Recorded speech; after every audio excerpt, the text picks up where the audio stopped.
It's a desire we all share, to lead a rich, fulfilling, happy life. But you can't always get what you want. Why are we so fickle? Why is it that one day the things that make us happy, the next day bring us misery?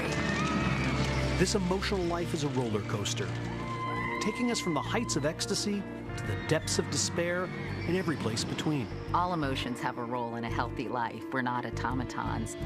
I'm Dan Gilbert, and in this series, I'm going to introduce you to everyday people who are searching for happiness, as well as to the scientists and clinicians who are trying to help them find it. What I've taken away is the resilience of the human spirit. It is just amazing what we can go through and be okay. At first, I thought I was going crazy. The dreams, the nightmares. But I'm not letting it beat me. What more can I say? I'm a happy camper. We'll see how our greatest source of happiness lies in the people around us. The lesson we've learned is that a basic need for human beings is love, is companionship. We'll see what happiness is, what causes it, and why we look for it in all the wrong places. I used to think that things would make me happy. More money, success. I'm realizing now that that's not the fact. Happiness comes from within. But next, we'll explore the obstacles to happiness, emotions such as fear, sadness, and anger. Have I lost it to the point where I did feel like I've lost it? Yeah. I went through like 6 or 7 years of real depression. I just was never quite given the right pill. Asking why we have them, why we need them, and how we can all keep them under control. I remember Caitlin screaming, "You don't understand how horrible it is to be caught in this brain that doesn't work. And I want you to fix this." Coming up, facing our fears on This Emotional Life.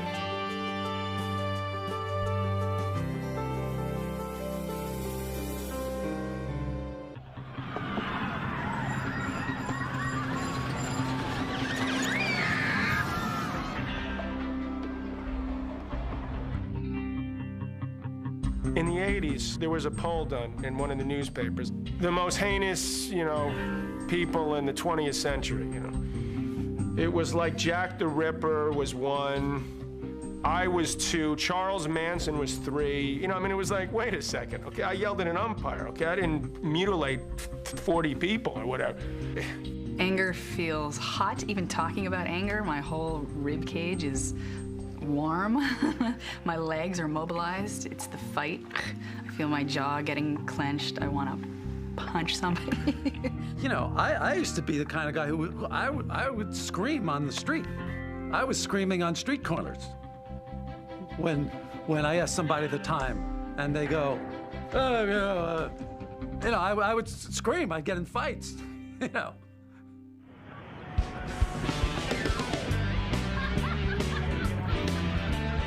I was in a bar, and I was with my girlfriend. Across the way, there were 3 huge dudes, and they were there chilling and sort of saying things amongst themselves about her. And so, that really got to me, to the point where I got up off my chair and I walked over to them, and then in a sort of methodical sort of way, sort of start picking at them. "You're that piece of lard ass, you rich mama's boy. You're being a real Do you understand that?"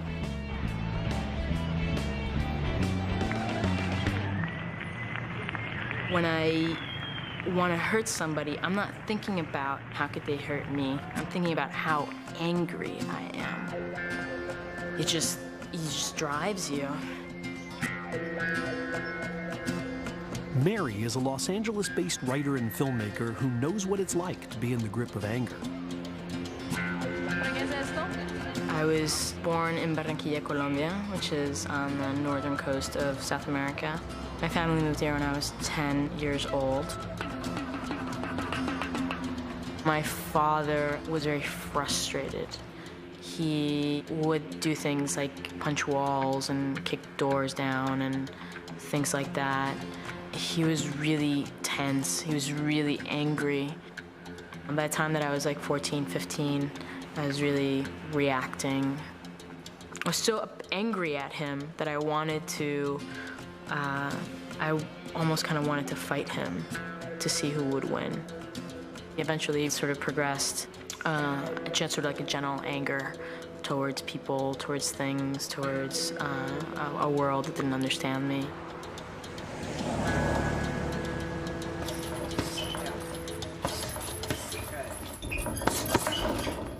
You can follow through a little more too. On the right or on the left? Yeah, on the right. On the right. Yeah, especially. Okay. When I get into arguments, get into fights, I only see that person or that thing in front of me that I want to attack. And then I'm acutely assessing the situation, but only for one purpose, and that's to win.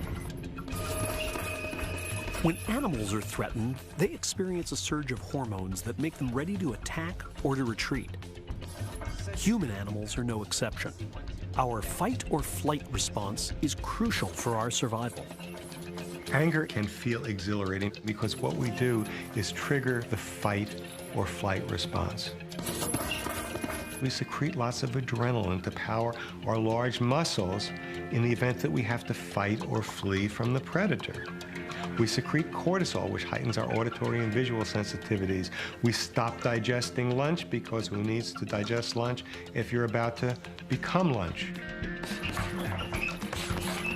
Now that response is very appropriate when we're dealing with life-threatening danger.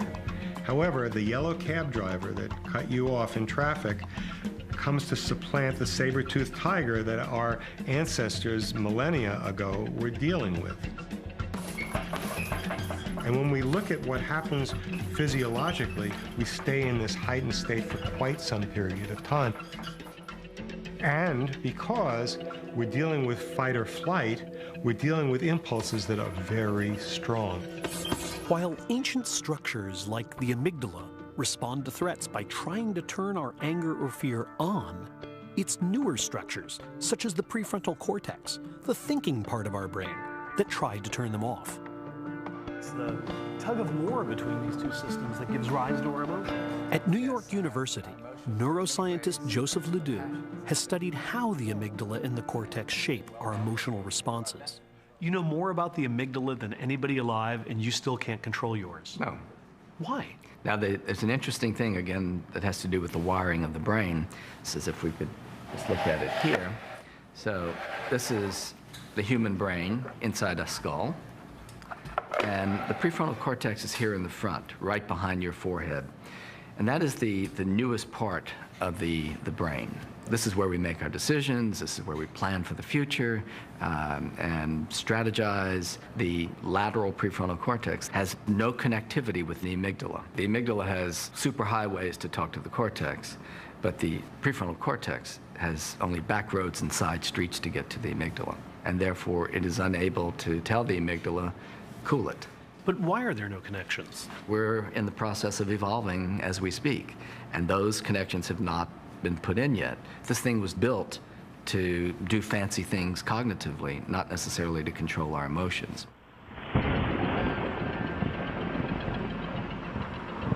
The fact that we are not designed to have complete control over our emotions can have some unfortunate consequences. I was in such a deep, dark place that I couldn't even really see myself. Like, I had become this, like, muddled thing of a person. I was so sad. I was so angry. I couldn't get beyond it. I realized I had to do something when I hit rock bottom.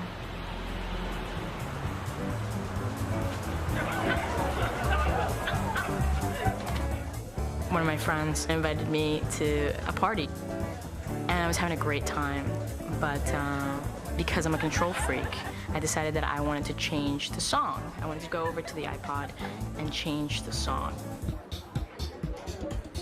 so the guy whose party it was came over to me and he's like, "What are you doing?"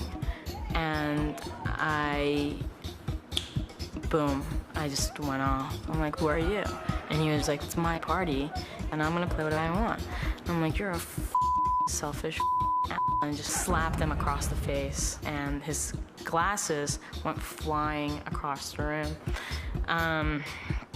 And so at that moment, it was like everything sort of fell away, you know what I mean? Like there were at least another 20, 30 people in the room, and I could see none of them. They just turned into like this blur, and all I could see was this guy.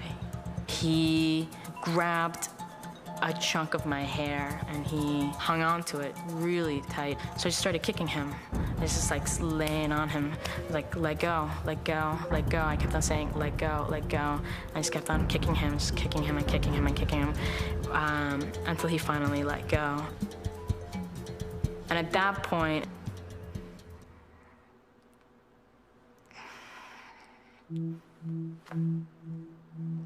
I started crying. You know? And it was like everything became real again. And all the people were there and they were looking at me with such like shock and awe, and I felt horrible that I did it. That's what hurts me. And that I shouldn't, you know, that it goes against my values, it goes against who I am, you know? That's what hurts me.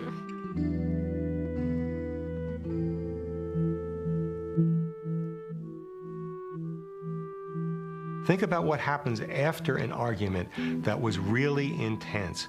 People feel terrible. Oftentimes they feel depressed afterwards. It's not a good long-term solution. Anger, it's not a helpful emotion. It's not always an appropriate emotion. And in the cases in my own life when I've allowed it free range, I've allowed it action, I've always regretted it after. I can't think of a time when I've seen my own anger as something that was constructive for me or useful in the world. But I've noticed where my anger comes out in subtle or not so subtle ways, and how it's wrought a lot of havoc in my personal life. So, including the anger that I've turned toward me. Have I lost it to the point where I did feel like I've lost it? Yeah. It's not easy to feel like you made an ass out of yourself, perhaps, and get through that. But people do, I think people make mistakes every day of their life.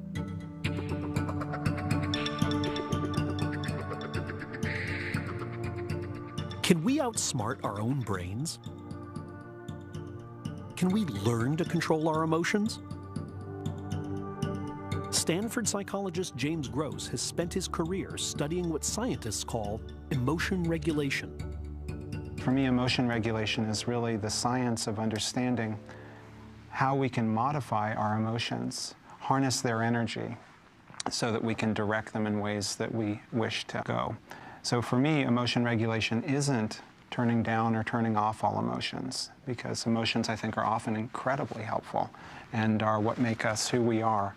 But I think at times, it's great to have a set of tools that we can avail ourselves of so that we can change the course of the emotions that we're having. To test his theory, Gross asked about 100 women to take part in an experiment. Each woman was wired up to a machine so that researchers could measure her heart rate, pulse, and perspiration. All physiological indicators of emotional arousal. First, the women were asked to recall a recent incident that had made them angry, and to think about the incident again and again, to keep turning it over in their minds, to consider and reconsider every detail. Scientists call this rumination. To Mary, this way of thinking came quite naturally. I didn't understand why it was so easy for me to just going to these ranting raves and just become so obsessed on this thing. Okay, you forgot to call me. Why did you forget to call me? You should have called me. I don't understand. Okay, you were busy, but I reminded you several times. It's just, you become fixated on these things, you know, like, and you don't take a moment to breathe. In the next phase of the experiment, the women were again asked to think about the incident that made them angry, but this time to try to visualize it as a neutral observer, or from the perspective of the other person. This is a technique that scientists call reappraisal. When the subjects ruminated, their cardiovascular system went into overdrive. When they reappraised, their bodies became calmer and their anger diminished. One of the things that people for a very long time have repeated again and again is that actually there's an important role for thinking in emotions. And if you can change the way you think, you can change the way you feel. Back in the day, you know, I had to go to therapy, and I found it saved me because I was very, you know, kind of self-destructive. I was always acting out. 4 years of that, twice a week, made a huge difference. It's a wonderful thing to be able to go to somebody who didn't raise you, who you're not married to, who you don't have a 15-year friendship relationship with, and be able to tell them what you secretly are longing for or needing without feeling that you're going to be judged or that you're going to hurt their feelings if this comes out. So by being able to unload these feelings to this doctor, and I did, I told her everything that was making me feel crummy. And we discussed it. When I walked out of there, you know, maybe between the time I left her office and into my car, I was floating on air. Psychotherapy has been with us for more than a century.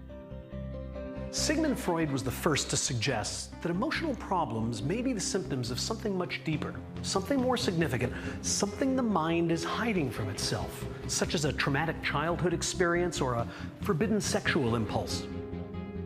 So he had people lie on his couch and talk about their dreams and their childhood in the hope that they might say something that would reveal the true cause of their emotional distress. This kind of therapy was intense, complex, and went on for a very long time. Yes, 8 years I was on a couch, and 5 years I was allowed to sit up and face them. In a 1970s interview, comedian Woody Allen poked fun at the process. I don't know. How do you know, really? That's what it's always the big question mark for me is, when do you decide, I'm done? Ah, that's a good point. I don't know if you're ever really done. I know that certain characteristics about me are different now than they were when I started analysis. I started when I was 22, and I'm 35. So I have aged. That's something. That is progress, because yes, it's upward. Yes. Yeah. And I can, when I have sexual relations with someone, I can now think of that person. Rather than somebody else, which is an enormous step forward to me. How many years did that take? Where did that come in, roughly? That just came in last week. In recent years, Freud's therapy has evolved into a more streamlined form of the treatment, known as psychodynamic therapy.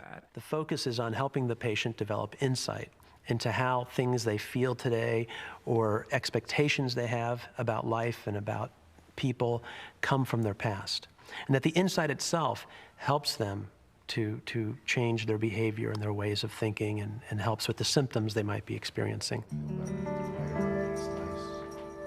Psychodynamic therapy is based on the fact that people don't always know why they feel and think and act as they do. But in recent years, some psychologists have suggested that rather than searching for the hidden causes of emotional problems, therapists might just help people develop the skills they need to deal with them. This idea is the basis of a different kind of therapy, one that's helping people learn to control one of the most primitive human emotions, fear.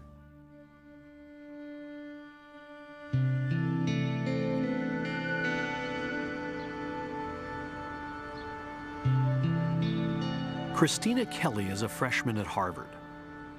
She's a great student and a terrific athlete.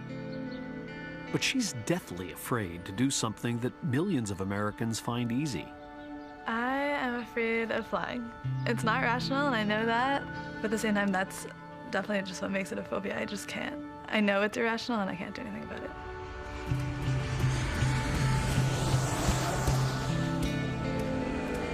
It's not that I'm afraid that they're gonna go crashing to the ground or that someone's gonna, try to take it over or anything, but there's not really anything that I can like pinpoint as to why I'm afraid, and so I think that kind of adds to the whole like overarching fear. Is fear of flying really irrational? Do we have nothing to fear but fear itself? I'm scared to death of dogs. I mean, dogs are scary things. They're these sort of strange failed human beings who have all these emotions, and yet they have these enormous teeth at the same time. I always have that weird sensation when I'm out on a balcony or in a high place where the bottom is accessible, that I'm going to climb over the railing. That doesn't mean you're going to, or you're even contemplating it, but the fact that you're in a situation where it's possible, it completely unnerves me. Does anyone else have that? Yeah. I think our bodies are beautifully equipped. Our reptilian brains and our animal tendencies are generous and smart and helpful. And, you know, if my house is shaking in the middle of an earthquake, I hope my body will kick into high adrenaline, grab my dogs and my turtle and grab everything and leave.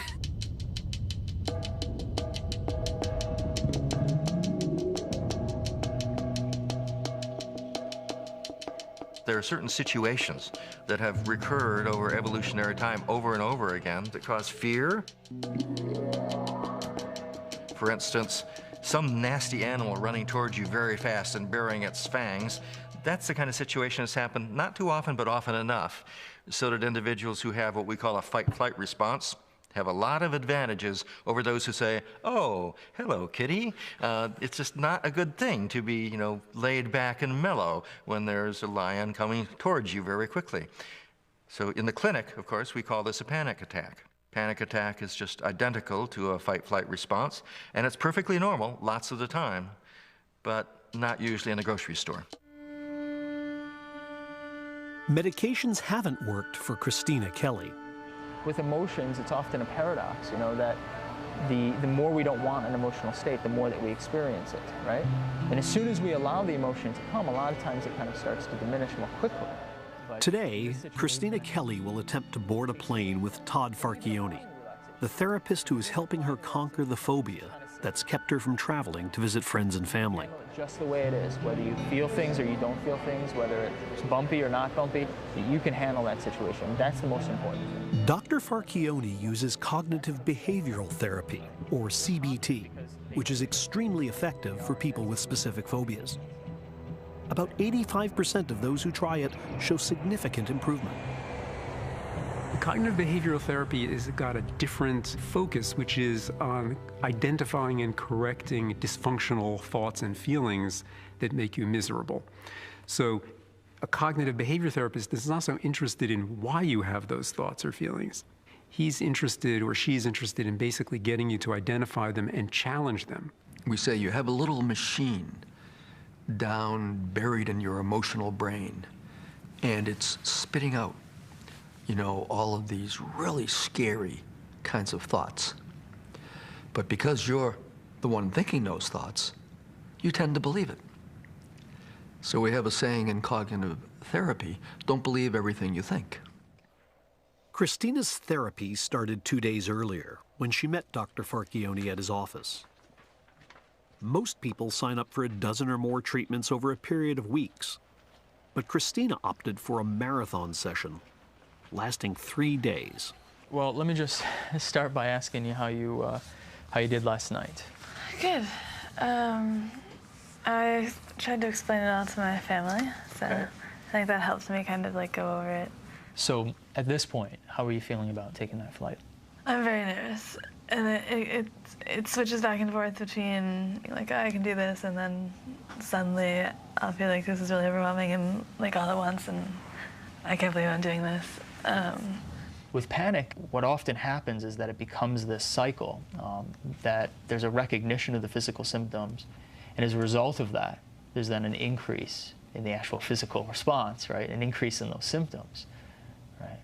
So as you're approaching the plane, for instance, if you start having physical feelings, and you say to yourself, like, well, they're not going to go away, or this is going to be really bad, this is going to be an awful trip, this type of thing, it's likely that physiological changes are going to increase, right? So one of the things that we want to do is we want to see if we can't elicit some of these symptoms, in part so that you can see that this is just your body doing what your body should do. Early in the session, Dr. Farchione asked Christina to do a series of exercises that bring about some of the physical sensations associated with fear, such as dizziness, shortness of breath, and a racing heart. The idea is that once Christina becomes more familiar with these sensations, she will become less afraid of them. And how similar is that to what you experienced prior to? Pretty similar, like 6 or 7. Okay, 6 or 7. That we're going to go into this this flight with no safeties, no avoidance, and essentially confront what it is that you're afraid of. And if that means experiencing those sensations in that situation, again, that's not a problem. Then it's a matter of allowing them to come and allowing them to diminish of their own accord. You know, if something's terrorizing you and bothering you, like let's not run away. Let's go find it, you know?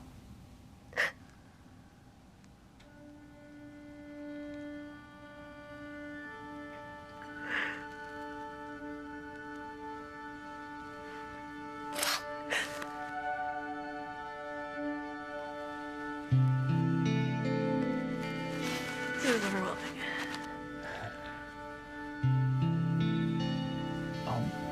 If you had to rate it on a 0 to 8 point scale, where would you put your anticipatory distress right now? 8. Okay. So it's pretty high.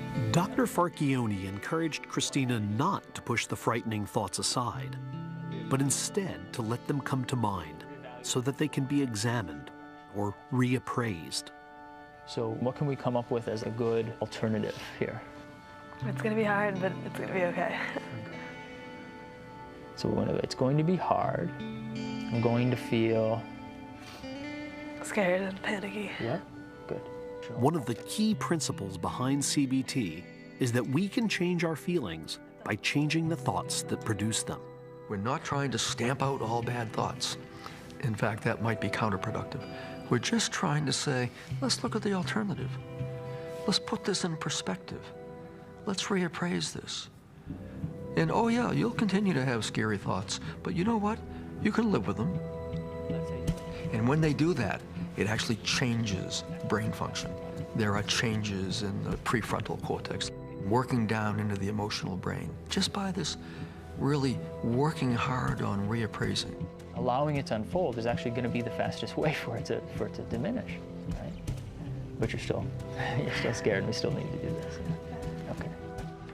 Todd, your return boarding pass is stapled right on the back. Now comes the decisive moment. Christina will attempt to board a plane. Cognitive behavioral therapy has a cognitive or thinking component, but it also has a behavioral component. We must go out and do the things we're afraid of so that we can learn from experience not to be afraid of them. The important thing is that reappraisal. It has to be paired with what we call exposure, where people will begin to put themselves in the feared situation under therapeutic guidance and with the appropriate coping mechanisms, where their emotional brain can really begin to learn and become convinced that these terrible things will not happen. What's wrong with the way that you're feeling right now? It sucks. What sucks about it? It's not comfortable. What's the most uncomfortable part of it? Is it the heart rate? It's feeling like I'm gonna cry. And have been for the last 3 days. That's not fun. Okay. So it's feeling as though you might cry, and what is the implications of that? What if you did cry? I'm not gonna cry. What if you did? That just makes it worse. It does? Yeah. Take a moment to review the safety information card in your seat back pocket. Passengers seated in rows 9 and 10 are also asked to review exit row seating requirements. What we're trying to end up with is somebody who can totally accept the full range of their emotional experience. Be aware of what their emotions are doing in the way they're making you feel, the way they're making you think, the way they're making you behave, and accept that and sort of be with it and distance yourself from it. And in so doing, put the emotion in its place.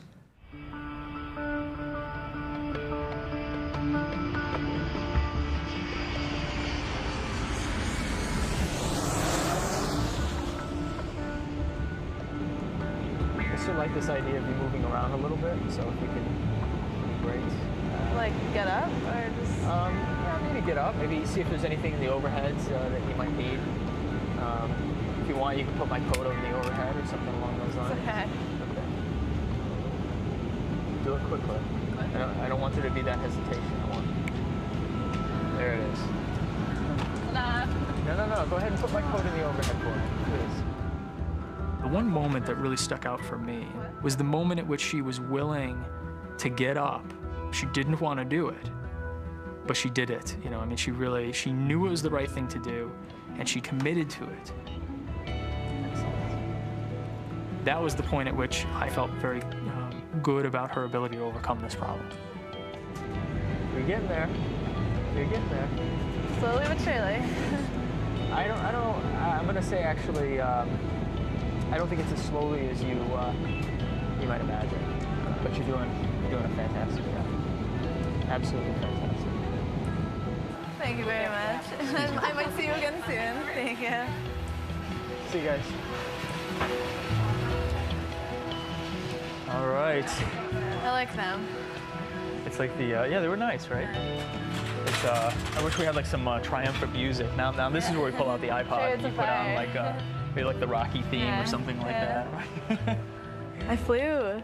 It's exciting. Not as bad as I thought it was going to be, but I did it. And that's the first time I've gotten in a real plane in 2.5 years. And just the fact that I did is empowering. And I'm glad that it was successful. And in the middle, I felt better. So it's good. I mean, an air conditioner can drop off a building. You know, this is not irrational. When I'm walking down the street and I think about air conditioners dropping off of, you know, the edges of buildings onto my head, even if somebody says, well, it's only a 1 in a million chance that's going to happen. I mean, there's 8 million people in the city, and so that's actually like a lot of air conditioners. Sometimes when I'm really happy and things are going well, that makes me anxious because I think, oh God, you know, life is so tenuous and fragile. In an instant, it could all change. I have friends that sit there and the glass is half full. My glass, somebody said to me the other day, is not only half empty, what's in it is filled with poison. So I am always anxious. If anxiety prevented me from doing what I want to do, I wouldn't be sitting here. No, I think it spurs me on. Anxiety isn't something, if you're born with it, that you can hope to eliminate. It's something that you learn to use. And to the degree that you can use it, and it's a useful emotion in that way. It's like having your own little pump of caffeine running through your veins, and you turn it on. You order up, you know, a triple anxiety cappuccino. Just as our brains can imagine the future, so too can they remember the past. Memory is one of nature's greatest gifts, but it comes at a cost. Because we can re-experience past events, we can be terrorized today by things that happened long ago. And that's what happens to people who suffer from PTSD, or post-traumatic stress disorder.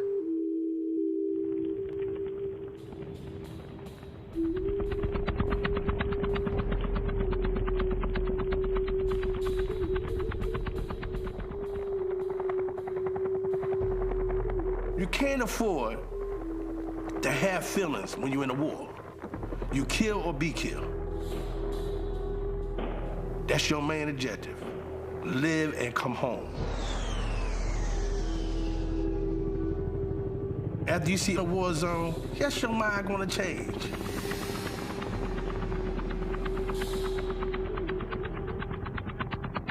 Warren King was a 19-year-old former high school football player when he joined the Marines and went to Vietnam. He would return a different man. First couple of weeks when I came back home, it was kind of rough because that's when the dreams, the nightmares started, you know what I mean? But at first I laughed about it, you know, it's dreams, you know what I mean? But it started getting more deeper into me. Although Warren was in Vietnam for less than a year, he relived the war every day for the next 3 decades. I knew something was wrong, but I didn't pay no attention to it.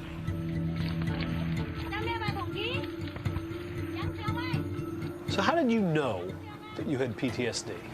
Well, at first, I didn't know I had PTSD. What do you think it was? First I thought I was going crazy. You know, like I was losing my mind, you know. And then, eventually, I started remembering these dreams. And I started remembering where it took place. The people was in these dreams. And then, it started getting worse. I started drinking more, doing drugs, don't want to go to sleep. You know, eventually I was killing myself. For more than 30 years, Warren couldn't keep a job or even stand to be around other people. Eventually, he stopped leaving his house. I was possessed. My life ended. I didn't have nothing. Sometimes I didn't want to live, but I was too scared to kill myself. Doctors at the Veterans Administration gave Warren a range of medications: sleeping pills, antidepressants, anti-anxiety drugs. But nothing helped. Every night, the war in his head raged on. Although any kind of trauma can lead to PTSD, combat soldiers run an unusually high risk. Because traditional treatments fall short, tens of thousands of soldiers and their families are struggling with the disorder. You got a little piece of that one, didn't you? Huh? Come on, sis, just throw it. Bob is devoted to his wife and their 2 young children. But his mind keeps returning to something that happened in Iraq. Uniform stuff and flashlights are still dirty, see? And my letters all here from my wife. I got more stuff down in the bottom. I kept my uniforms and boots just for keepsakes. Smell that smell? Can't get it out. Can't get it out.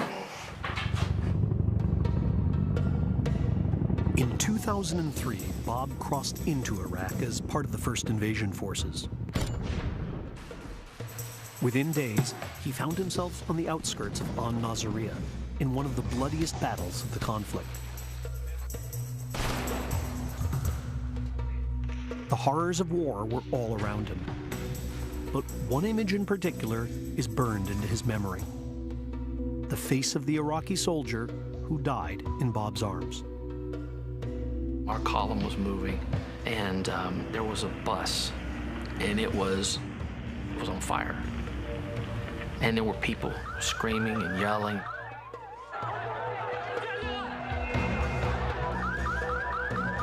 As we went by, trying to assess quickly what was going on, and there were 2 guys laying there, and one of them was missing his leg, and the guy next to him had a big hole in his chest. So we knelt down, and I just looked in the guy's face, and I just looked at him. I took my helmet off, and I just looked at him. And he died looking at me. He literally breathed out his last breath and did his little rattle and stuff looking in my face, and I watched his eyes go gray. And right now, as I tell you about that, I can see his face as clearly as if I'm looking at the floor, just that clearly. It's not some hazy memory. It's very clear, very clear. The voices, the words exchanged, the feeling, and that's the part I hate the most. I can feel what I felt as clearly as I felt it then. Nightly, he would wake up from a nightmare, or he'd be talking in his sleep, waking up. He'd be walking through the house on patrol. I didn't have that problem before. I mean, anybody who sits up in their sleep and talks and stuff like that, it is what it is. But not getting up and going on patrol, or getting up and, reliving a trauma scene again or getting up and shouting orders, you know, get me some cover fire over here, I got problems, this and that. That's not normal. Medication and psychotherapy haven't helped Bob much, and the tragedy in his past continues to wreak havoc in every aspect of his life. 3 weeks ago, Bob lost his job as a news director of a TV station in Reno. We're moving. We're leaving Reno. We're going back to the Bay Area to start over. And do what, I don't know. I do think that the symptoms of PTSD that I deal with every day, and the fact that I don't get a lot of rest because I can't sleep. So, yeah, it contributed to me losing my job here and probably my career.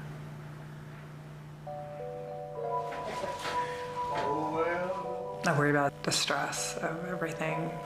I can't tell you how many times in the last couple months I've just like rolled over in the middle of the night just to make sure he was still breathing. Because I just don't know how much more he can handle. We didn't have a color tape for Mom.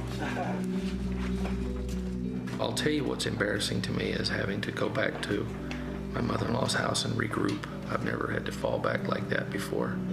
It makes me feel like, you know, I've done all these things in my life and I just can't. How the hell how did I get in this position? I feel like I failed and I let my family down.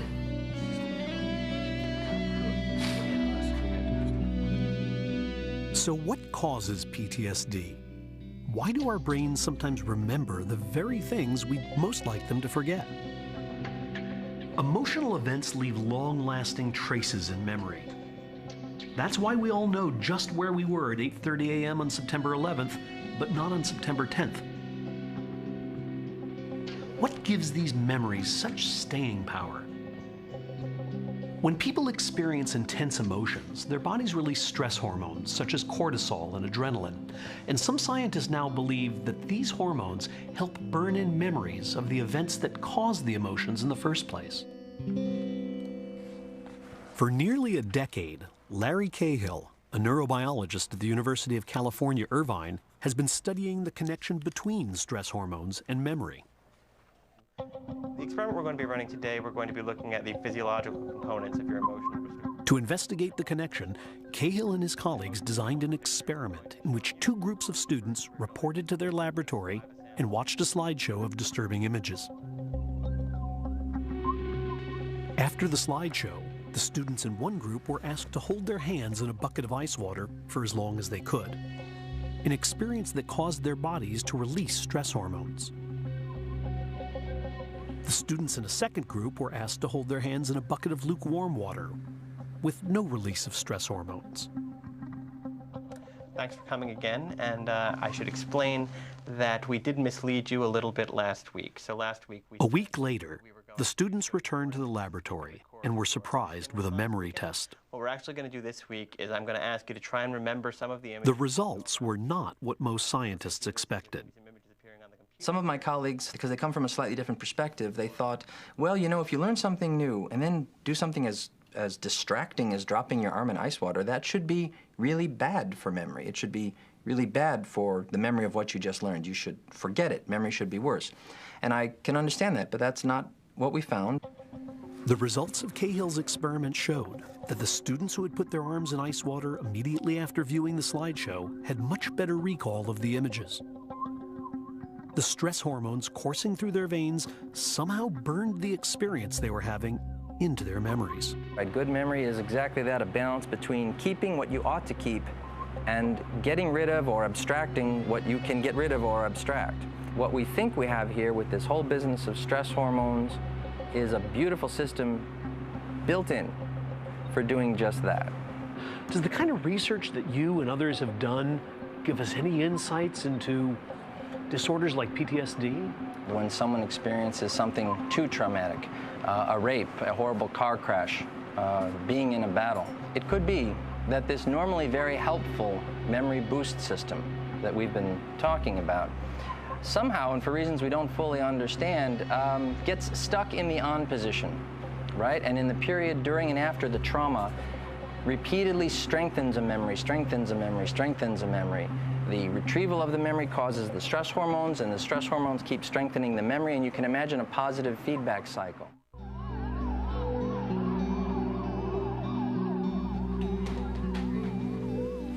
For Bob, moving to California to live with mother-in-law has left him demoralized. You guys gonna go outside and play? Lori and the kids are trying to adjust to a new routine and a new school, but Bob's PTSD holds each of them in its orbit. Welcome to California. Welcome back. Thank you. Welcome back. Here we go. Okay, so today we're gonna talk about Gabriel and how he's doing in first grade, and he's only been here for a little bit of time, but he's transitioned well. So he's showing some good leadership skills with his peers, with both the boys and the girls, and he seems to be happy. And if he needs help, he has no problem in asking me. Hey, try to do it quietly, Sarah, don't throw please. those, please. Sarah, can you make a happy face with that? Can you with the yellow? How about being quiet? That'd be something new. Oh, there's just so much to do. Okay, no more dumping it in. Just There okay. you go. Perfect, Gabriel. All right. Sarah. Okay. We'll clean those up later. Okay? Sorry about that. That's okay. I have 20 of them in here. I cannot stand loud. I can't. Noise sends my temper and my blood pressure up. He's doing really well. And his writing, I'll show you a little bit of his writing. The hardest part about post-traumatic stress for a married woman is the focus is on him. But part of me feels like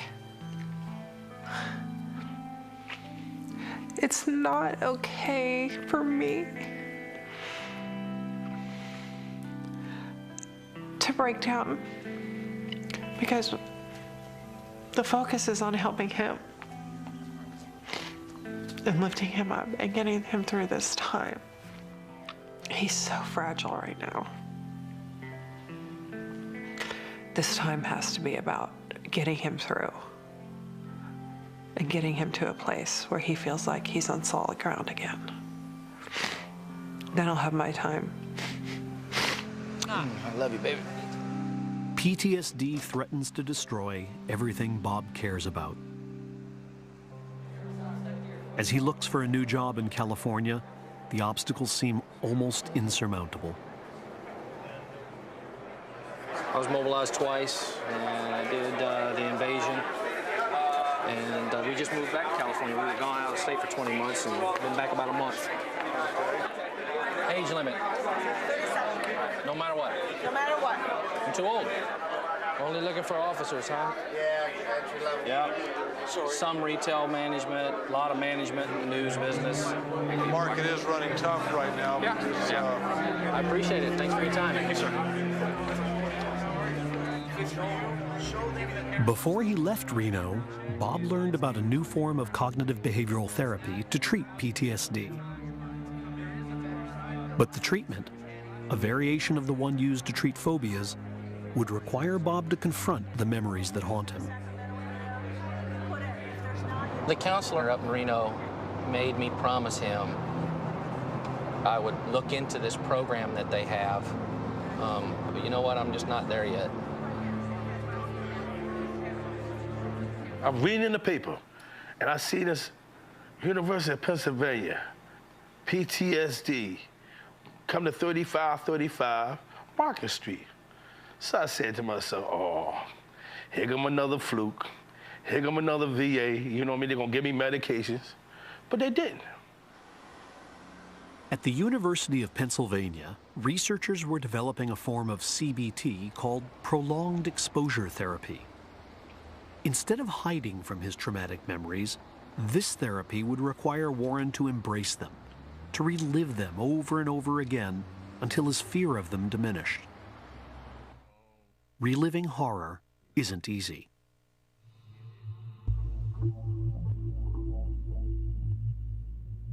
Warren needed to face his memories both in and out of his therapist's office. The movie Full Metal Jacket had always sent Warren into a panic. Now, he forced himself to watch the movie again and again. Eventually, it began to get easier. We think that what's happening in exposure therapy is new learning. A lot of times people years ago used to think that in our work with anxiety that we were erasing a fear memory, and we know that that's not true.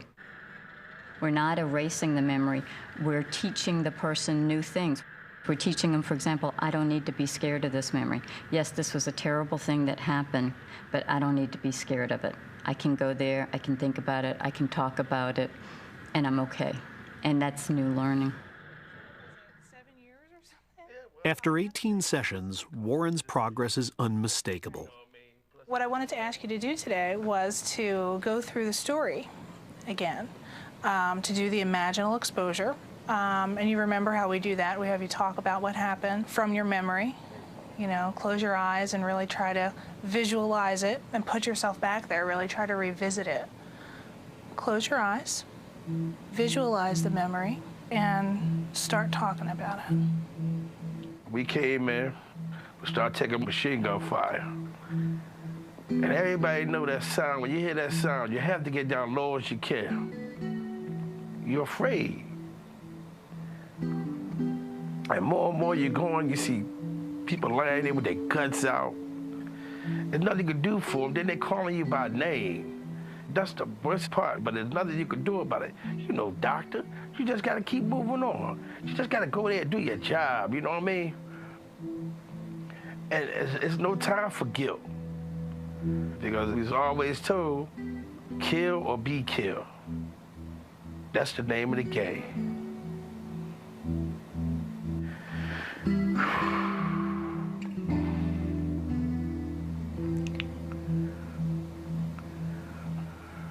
I'm okay.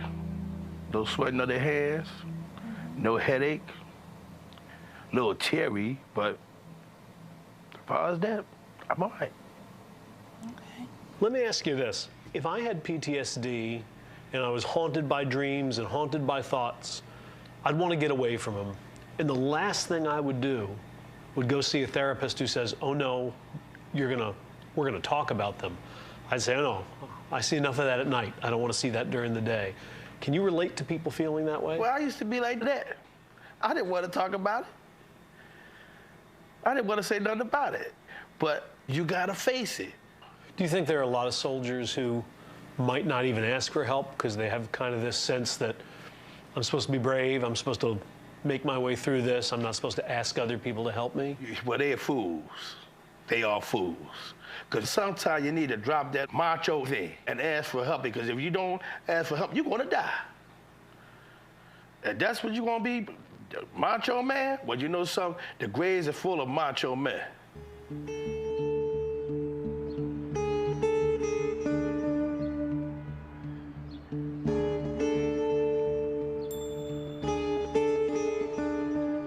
I've been doing this work for over 20 years now, and at times the emotion in the room is just palpable. It's raw. I have felt like I was holding someone's broken heart in my hands. It's been so raw. But part of what I've taken away from this work is the resilience of the human spirit. It is just amazing what we can go through and how we can come through it at the other side and be okay. Would you say you're better now? Not just a little better, but all better? Well, I'm not gonna say I'm all better, but I know how to handle PTSD. You never get rid of PTSD. There's no cure for it.